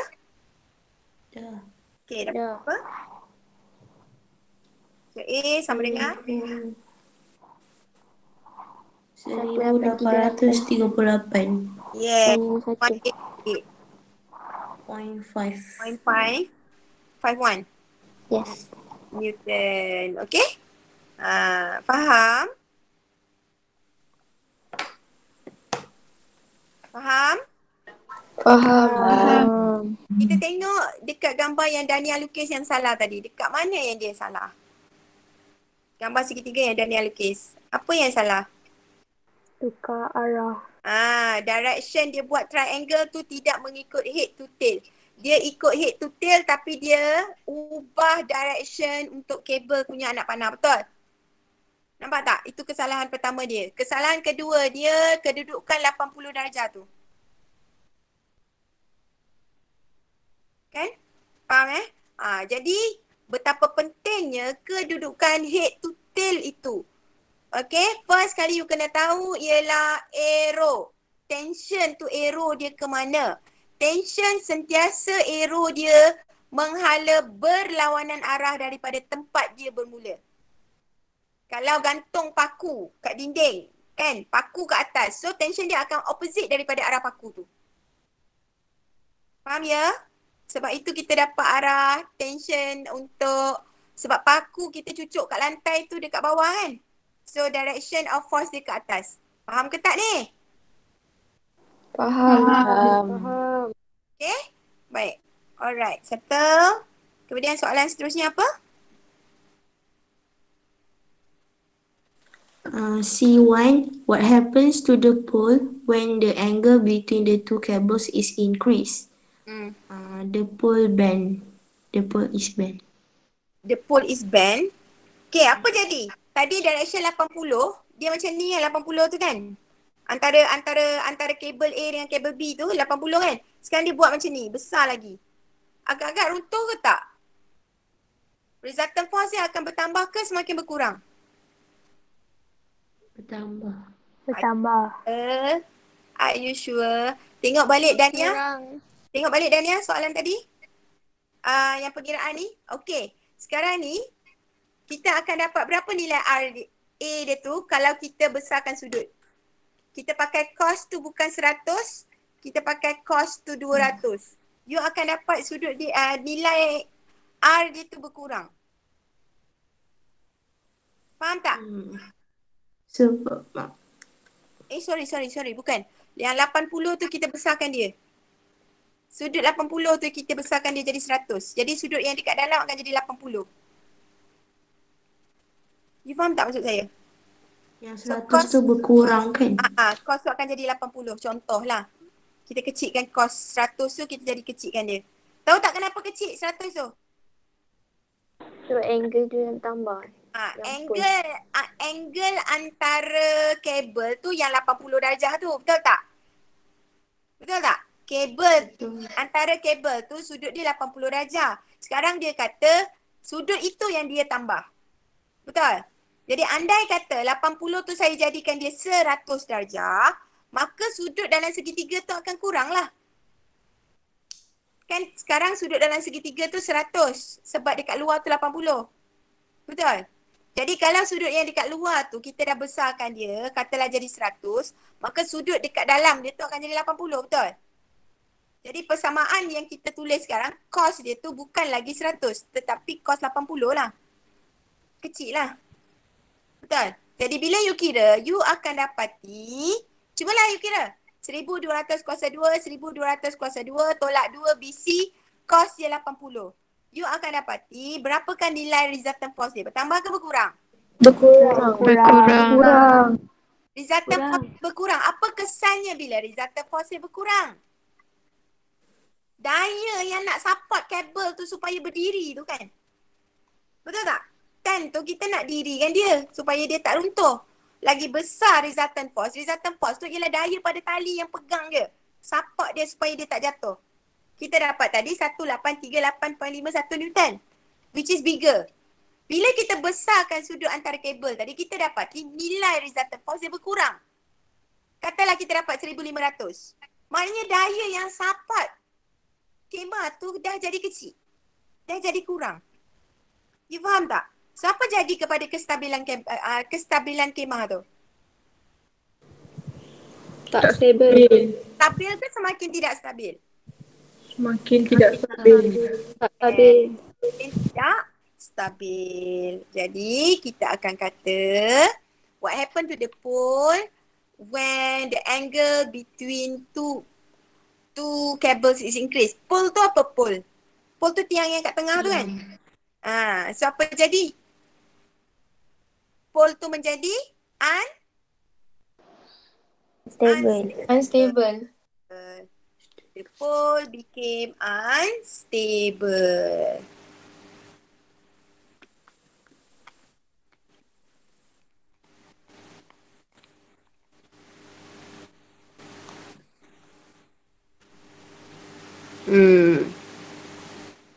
Sebab itu kadang-kadang kan kalau you tengok you nak gantungkan satu frame. Contohlah frame tu you pakai tali kan? You pakai tali, you nak gantung dia. You kena pakai tali yang cekang, yang kuat. Kalau you pakai tali yang tak kuat, pop dia putus. Betul tak? Sebab apa? Sebab apa? Kita tak mengira resultant force tu dengan betul. Faham tak? Sebab itu kenapa bila kita gantung frame tu jatuh sebab tali dia putus. Itu semua kena ambil kira. So ini sebenarnya lah tegangan tali tu. Bukannya kita main gantung aja kan. Kita kan tengok juga frame tu punya weight berapa. So ini dia punya penggunaan harian kita lah. Untuk gantungkan frame, untuk pasang tali pada kemah. Kan? Okay? Baik. So reason? Betul ke resultant force increase? Decrease. Decrease. Resultant force dia decrease. Jadi dia tak kuat untuk support kemah tu daripada runtuh. Faham? Faham? Faham. Faham. Faham. Okey, baik. Lagi? Sekejap tengok balik segitiga tadi tu. Okay, so nampak resultant force dia tu ialah yang menolak ke atas. R dia tu arah dia ke atas kan? Betul tak? So dia nak menolak kemah tu supaya dia ke atas. Daya R tu, resultant force dia ialah ke atas kan? Betul tak? Betul. So dia menolak kemah tu ke atas. Jadi kalau daya yang menolak ke atas tu berkurang, maka dia akan lemah lah tiang tu. So tiang tu akan lemah. So awak tengah syok-syok tidur, tiba-tiba tiang tu patah. Pap, hempap kemah tempat awak. Sebab dia tak cukup kuat. Resultant force dia tu tidak kuat. Okay? Baik, next question. Soalan number 45. Okay, thank you Dania. So far okay semua orang? So far boleh faham ke? Faham. Boleh. Lain-lain ni, Mia, Syamina.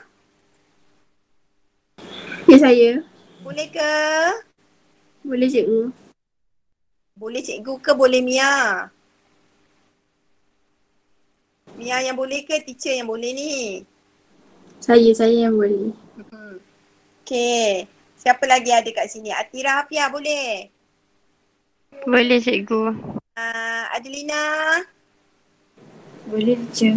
Nurul Farhana? Nurul Farhana? Boleh teacher. Syari Erdina? Ernida? Boleh. Putri Sofia? Okay Putri Sofia? Boleh. Okay. Alright. Very good. So kita memang detail terangkan. Hopefully you boleh faham dengan baik. Okay. Next question number 45. Question 45. Diagram 45 shows boy of mass 55 kg standing in a weighing machine in a lift. So A, state the physical quantity measured by the weighing scale. Jawapan dia weight. Okay, betul. B, on diagram 45, name and label two forces acting on the boy. Okay. So kita buat arrow ke atas, kita labelkan normal reaction. Yang ke bawah, arrow ke bawah, kita labelkan weight. Okay, besarkan sikit gambar Izani. Okay boleh nampak ya. Kita tutup pula gambar lift tu. Okay, satu daya ke atas, satu daya ke bawah. Okay ya. Alright, normal reaction. Simbol dia ialah R. Weight, simbol dia ialah W. Ke bawah Okay, baik. Next. C1, what happened to the reading of the wind machine moves upward with a uniform velocity 15 meter per second. Jawapan dia unchanged sebab normal RD equals to W. Okay, so tengok dia kata dia bergerak naik ke atas dengan uniform velocity. Jadi siapa lebih besar? Dia guna formula apa, girls? Zani tolong conteng untuk soalan C1. Ketepikan sikit gambar awak ni. Tarik dia ke tepi sikit gambar awak ni. Gambar soalan ketepikan sikit supaya ada ruang untuk kita conteng. Untuk soalan C1.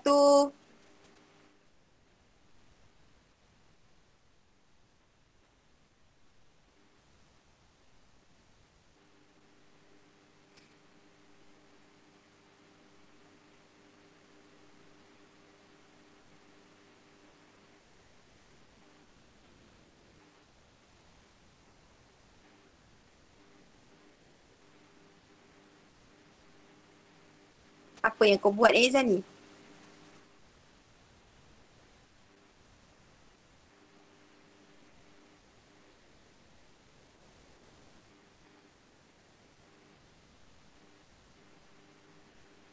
Zani. Oi, buat apa tu? Sekejap teacher. Kenapa kau nak buat skrin baru? Tak payahlah, ketepikan je lah. Kan boleh tarik ke tepi.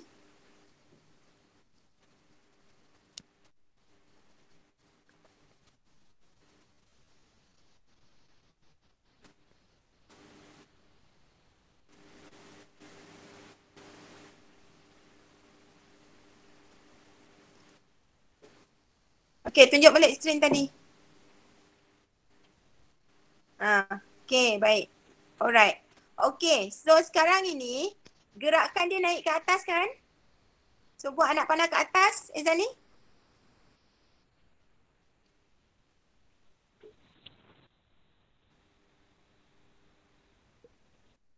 Untuk C1 Okay, so anak panah naik ke atas.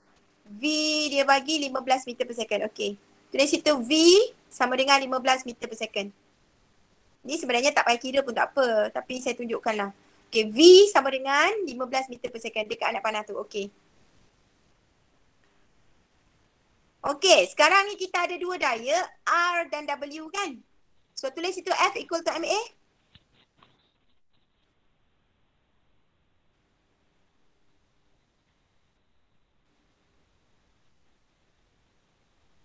Okay, ini formula yang kita pakai untuk lift ya. So F itu melibatkan dua daya, satu R, satu W. Disebabkan dia bergerak naik ke atas, siapa tolak siapa? R tolak W. Yes, so R tolak W.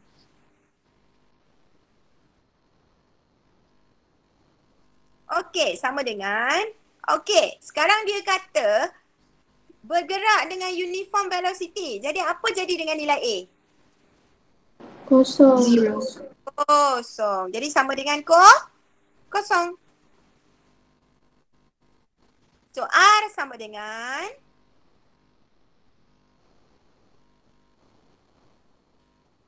double W. Berapa nilai W?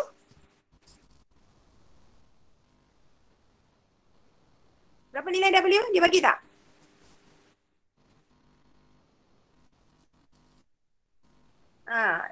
Dia bagi 55 kg kan? So 55 kg darab dengan 9.81. 539.55 Newton. 9.55 Newton. Ada perubahan ke? R dia tu sama dengan weight kan? Itu ialah R. R sama dengan W. So R sama dengan 539.55 Newton. Tak ada perubahan, betul? Betul. So that unchanged. So you tengok kalau dia constant velocity memang dia turun ke, dia naik ke, dia tetap akan dapat nilai yang sama. Tidak berubah. Okay. So give the reason because acceleration is 0. Betul.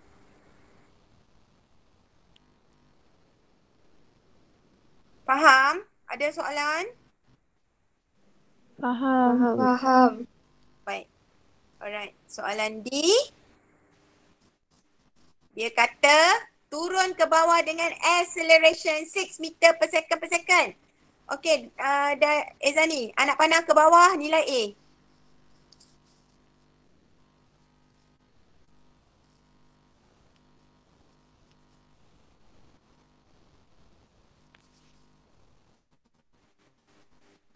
Sekarang ni masih kosong lagi ke tak nilai dia?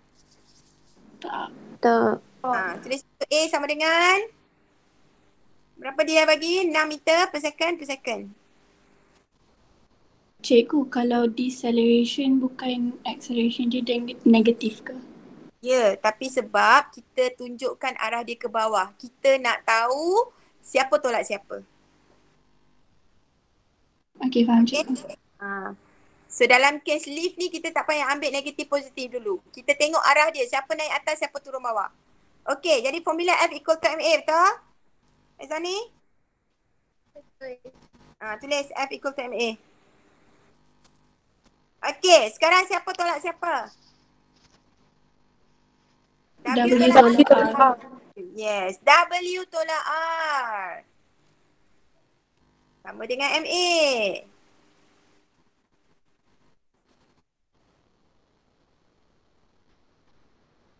Sama dengan MA. Okey, jadi sekarang you nak cari nilai R, betul?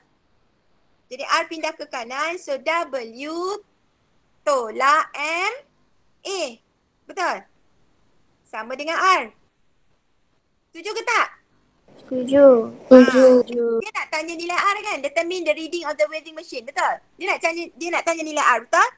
Jadi W itu ialah 539.55. Betul?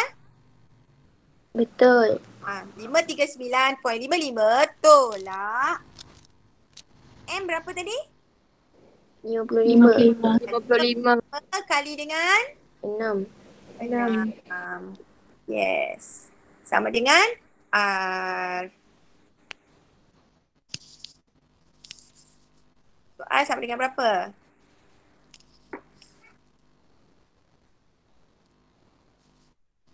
Kira-kira 209.55. Ya ke? 290. 800. 880 lah.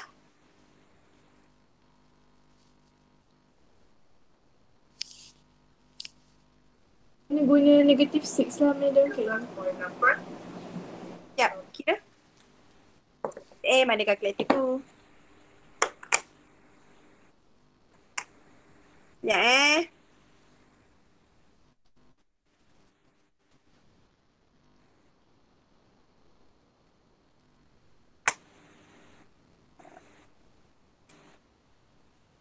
M berapa? 55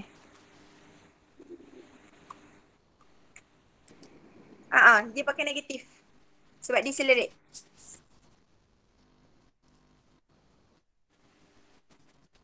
Decelerate kan? Decelerate. Sorry. Decelerate. Negatif. Thank you Myra, tadi tak perasan saya. Alright. So you akan dapat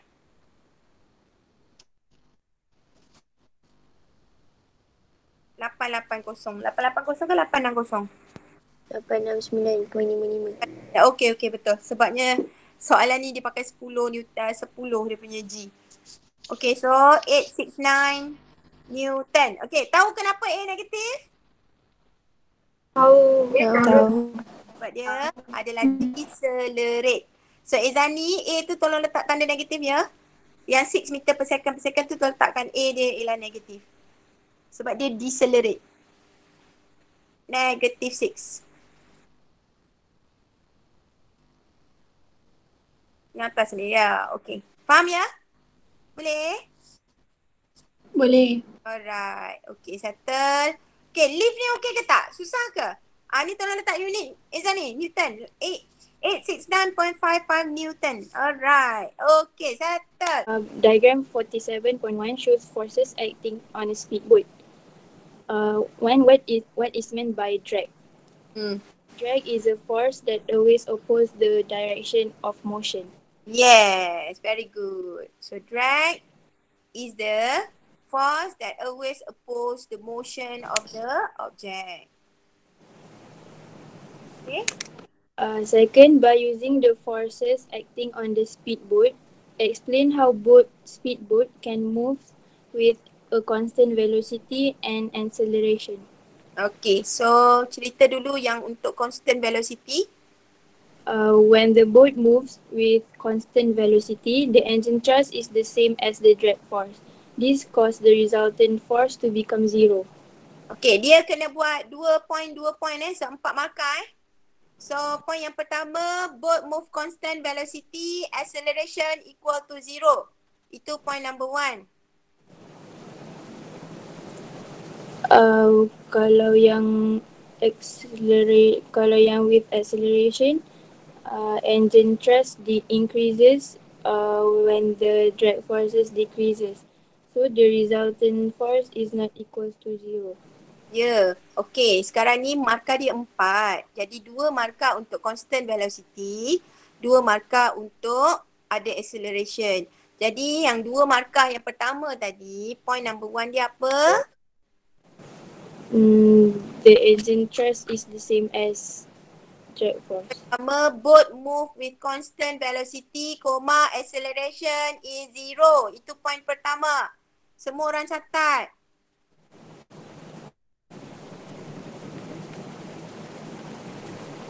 Itu point pertama. Boat move with constant velocity, acceleration equal to 0.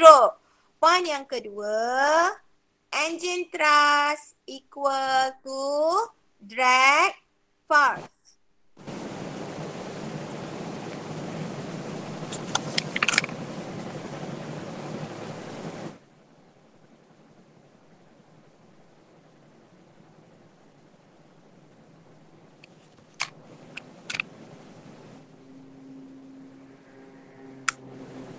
Okay. So, engine thrust equal to drag force. Itu point yang kedua. Faham? Point yang pertama tadi, bila constant velocity, acceleration equal to 0. Point yang kedua, thrust equal to the drag force. Okay, dapat? Okay, now dia kata bila berlaku acceleration.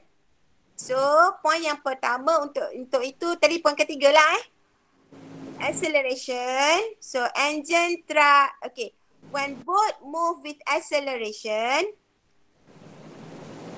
okay, resultant force is not 0. Itu point yang ketiga. Point yang keempat, thrust is bigger than drag force.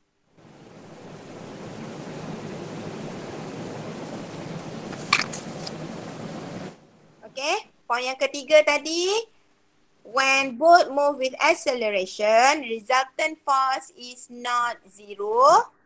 Point number 4, engine thrust bigger than the drag force. Okay, dapat? Yuhu! Dapat tak? Dapat. Okay, lagi? Soalan seterusnya. Ni.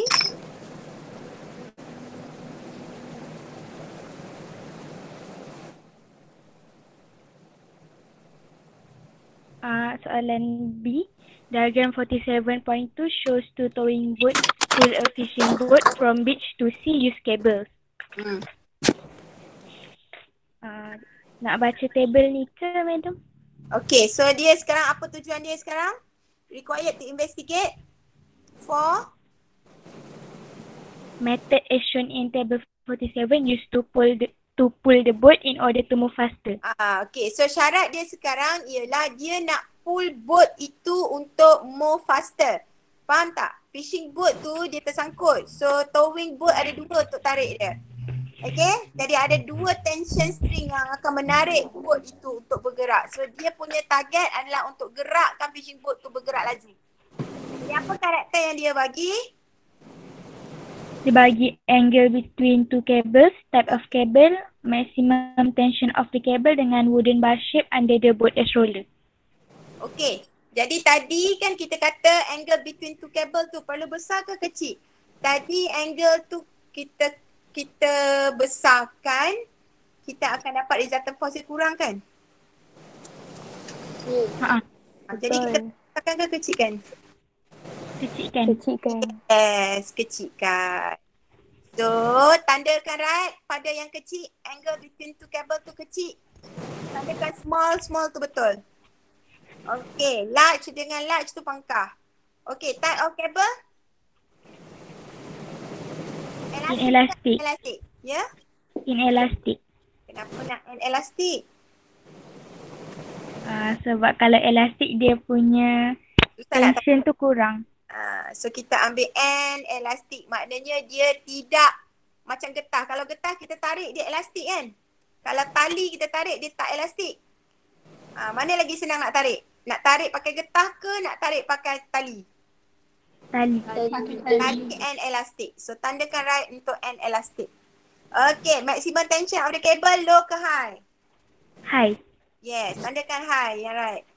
Okay, yang lain semua pangkah. Okay, wooden bar shape placed under the boat as rollers. Bentuknya bentuk roller biasa silinder ke rectangle? Silinder. Jadi kita dah tahu jawapan dia yang mana tu? R. Jadi jadual you mesti ikut kepada R. Okay, so karakteristik yang pertama. Bacakan.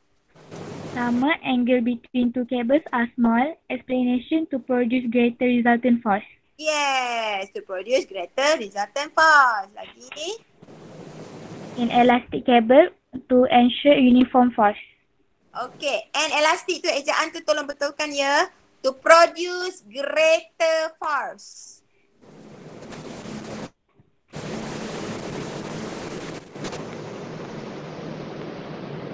Greater force. Okay, lagi. High tension of cable. Explanation dia strong and does not break easily. Yes, boleh. Sama ada strong ataupun not easily break. Mana-mana boleh. Lepas tu, cylinder bar shape to be placed under the boat as rollers. Explanation is to reduce water resistance. Boleh reduce water resistance ataupun / reduce frictional force. Boleh reduce frictional force pun boleh. Okay, so method R is chosen. Betul. Salin balik karakter pada method R. Okay, good job. Betul. Okay, next. Next, diagram 47.2 shows an oil rig of mass 1.1 times 10 to the power of 7 kg is towed by two towing sheets. C1, based on diagram 47.2, determine the magnitude of resultant force from both of the towing sheet. Yang ini, okay, macam mana kita nak kira magnitude of the resultant force dia? So, tengok balik gambar. Okay, berapa sudut di antara dua-dua tu? Dia ada bagi tak tadi dalam soalan? Tak ada. Dia tak ada bagi, tapi dia bagi gambar. Dia bagi gambar ni Okay, so kita boleh juga gunakan yang kaedah sin cos theta tadi tu. Sin cos theta, apa nama? Yang kita buat body diagram tu.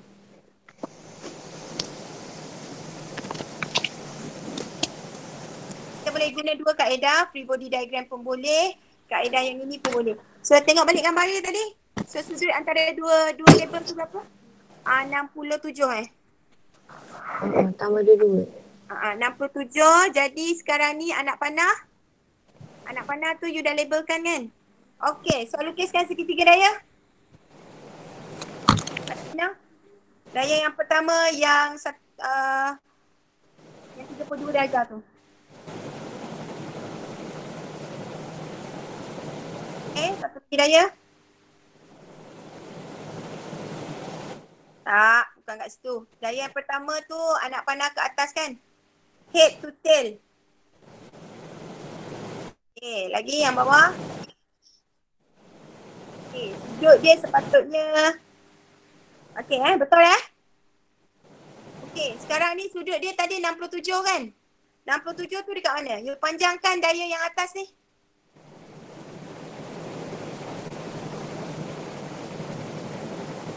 Betul tak? Okay, panjangkan sikit daya yang first tadi yang you lukis tu, panjangkan ke atas sikit. Okay, sudut 67 tu dekat mana? Dekat luar dia. Jadi sudut. So dalam dia dapat 113. 113. Okay, dekatkan sikit dia tu. Kat mana resultant force dia? Bawah. Okay, so kita gunakan kaedah apa ni? Label dulu daya dia dah bagi Daya dia bagi kan? 1000. Apa tadi dia bagi? 1.2 times 10 to the power of 6 dengan 1.5 times 10 to the power of 6. So kita gunakan sama jugalah cosine rule. Kira.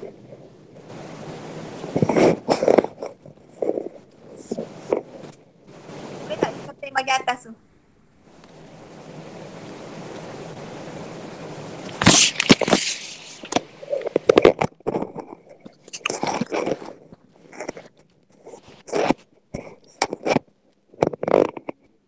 Okay. Kuasa 2 tambah 1.5 kali 10 kuasa 6 kuasa 2. Okay, tolak 2.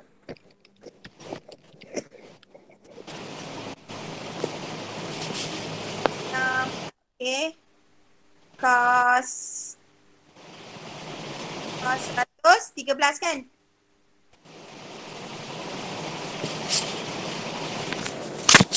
Betul ke? Cos 113 ke cos 67? 113. Yeah.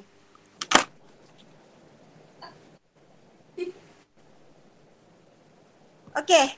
Dah. Jawapan yang tadi tu si Adlina tengok yang perkiraan you buat tu sama tak? Salah teacher sebab yang ni dia terus tukar tanda. Okay. Tu salah lah. Okay, dapat berapa?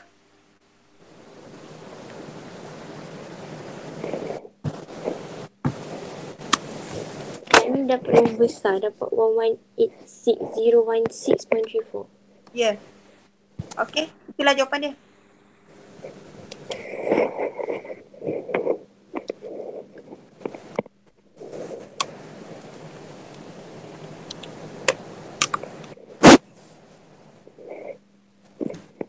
Okay, tuliskan jawapannya. 118. Tulis. 6016.34. You tak tekan button eng ke? Mana button eng? Dapat 1.18 times 10 to the power of 6. Pandang balik, tulis balik. Times 10 to the power berapa? 1.16 times 10 to the power of 6. Okay.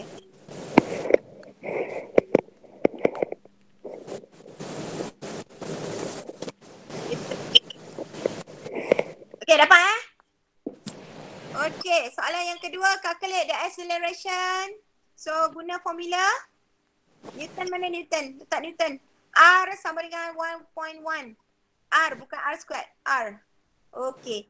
So, soalan yang kedua. Siapa yang baca tadi? Giliran saya, madam. Sofia.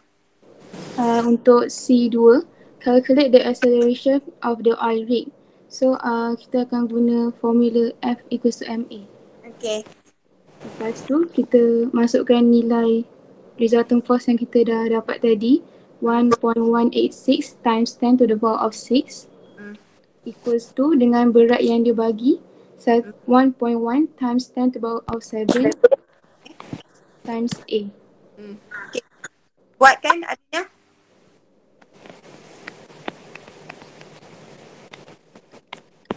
Okay, M dia berapa? 1.1 times 10 to the power of 7.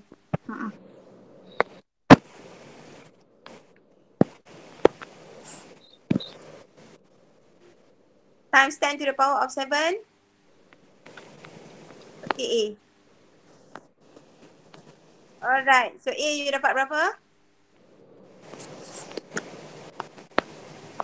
0.1078.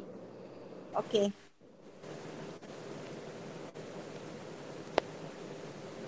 So 0.11 lah kan? 0.11 meter per second.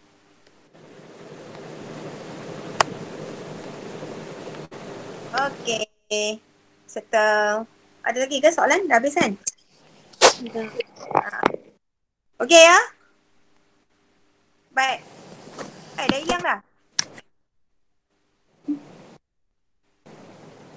Mana gambar tadi tu? Kawan you tak sempat salin. Okay. Dah padam dah. Alright. So settle untuk tutorial 2 ni. Tutorial 1. Okay, ada apa-apa nak tanya? Susah ke? Senang ke senang?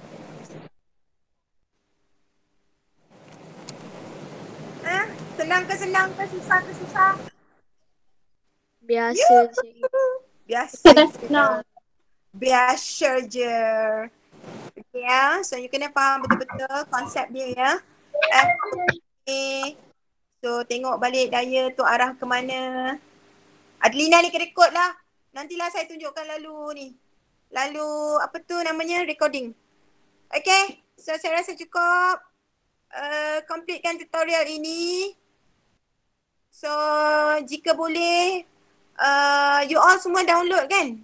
You all print tak? Print. Tutorial ni you kena tulis, you kena buat.